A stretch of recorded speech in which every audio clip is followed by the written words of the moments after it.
बिस्मिल्लाहिर्रहमानिर्रहीम। शुरू अल्लाह के नाम से जो बड़ा मेहरबान निहायत करम करने वाला है।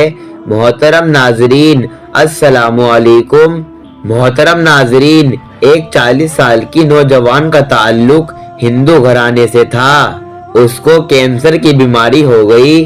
डॉक्टरों ने लाइलाज कहकर जिंदगी खुशी से गुजारने का मशवरा दिया और कहा कि आप ज्यादा से ज्यादा 1 महीने के मेहमान हैं। वो हारे हुए जुआरी की तरह अपने कमरे में दाखिल हुआ और बेड पर लेट गया। उसे यकीन आ गया था कि वो कुछ ही लम्हे का मेहमान है।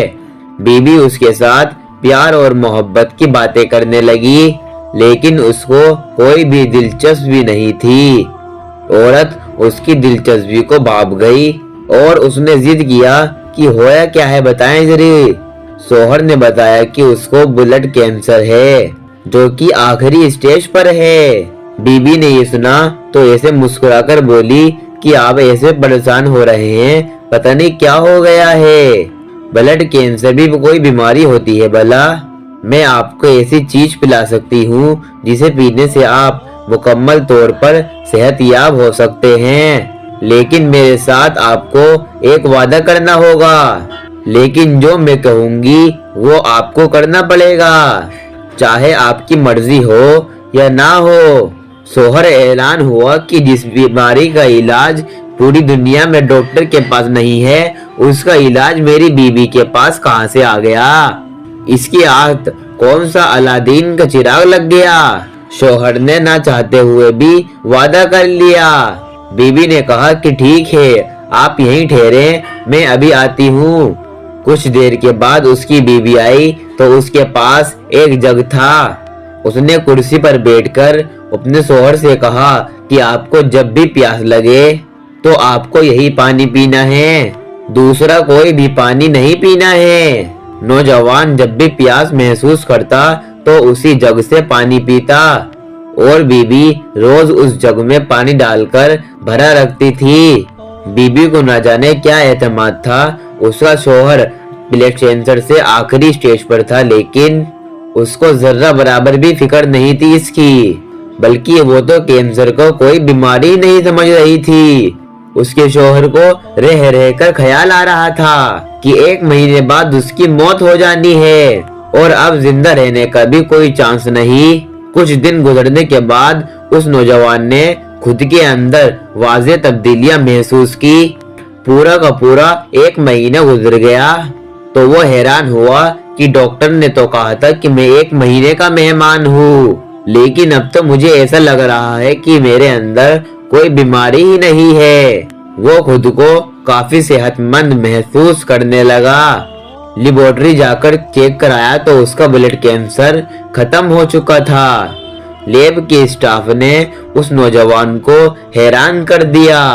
वो जल्दी से रिपोर्ट लेकर दूसरी लैब गया तो वहाँ पर भी यही जवाब मिला कि आपका तो कैंसर खत्म हो चुका है। उसने 4 अलग अलग लैब से टेस्ट कराया और बिलाखिर यही नतीजा आया कि आपका कैंसर ठीक हो चुका है।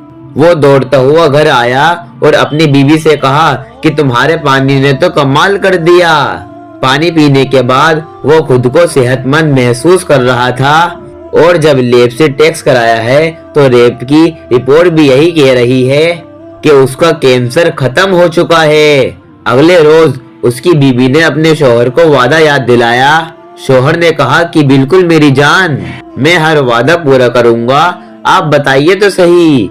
लेकिन उसकी बीवी ने जो शर्त उसको बताई, उसको सुनने के बाद वो शख्स सर से लेकर के पांव तक आग बबूला हो गया।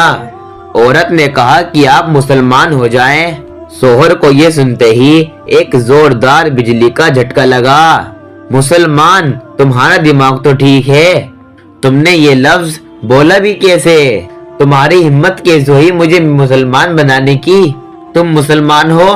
तो बीवी ने कहा, हाँ मैं मुसलमान हूँ। नौजवान ने बताया कि मुझे तो बताया गया था कि तुम हिंदू हो और तुम्हारा पूरा खानदान हिंदू है, और तुम मुसलमान कैसे बन गई? बीवी ने कहा कि पहले आप अपना वादा पूरा कीजिए, اگر وعدہ پورا کرو گے تو سب بتا دوں گی، ورنہ آپ کو نہیں بتا سکتی۔ شوہر نے کچھ دیر سوچا اور کہا ٹھیک ہے، میں مسلمان ہونے کے لیے تیار ہوں۔ اس کے شوہر نے غسل کیا اور بیوی نے پاس بٹھایا اور کہا اشہد ان لا الہ الا اللہ و اشہد ان محمد عبدہ و رسولہ۔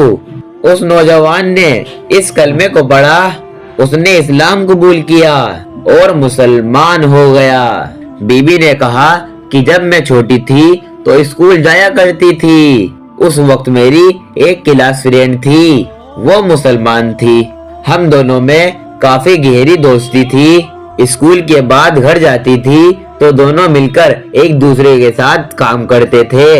وہ روزانہ قرآن پاک کی تلاوت کرتی تھی تو میں بھی اس کے پاس بیٹھ جاتی۔ قرآن کریم آہستہ آہستہ میرے دل میں اترنے لگا۔ یوں ایک دن قرآن کریم دل میں اترا اور یوں قرآن پاک کی محبت میں 15 سال کی عمر میں چوری چھپے میں مسلمان ہو گئی۔ میں مسلمان ہو کر خود کے اندر سکون محسوس کرنے لگی۔ قرآن کریم پڑھے بنا مجھے چین ہی نہیں آتا تھا۔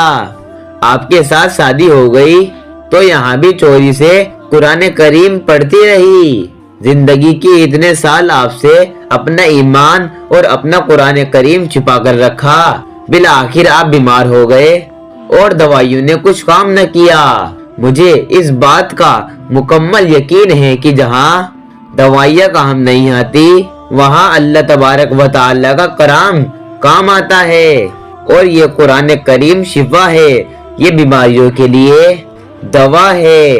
جب آپ زندگی کے نا امید ہوئے اور آپ نے خود کو مر نہ پایا تو میں نے قرآن کریم کی آیتیں پڑھ پڑھ کر پانی پر دم کی اور آپ اس کو پیتے رہے۔ یوں اللہ تبارک و تعالی نے آپ کو نئی زندگی عطا فرما دی۔ سبحان اللہ، سبحان اللہ۔ محترم ناظرین، آج ہمارے گھروں میں قرآن کریم تو موجود ہے، لیکن ہم قرآن کریم کی برکتوں سے محروم ہو چکے ہیں، کیونکہ ہم اس کی فضیلت اور برکتوں کو سمجھ ہی نہیں پاتے۔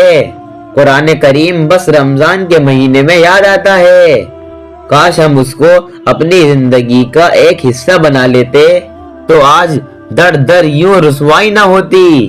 اللہ تبارک و تعالی ہم سب کو قرآن پاک کی محبت نصیب کرے۔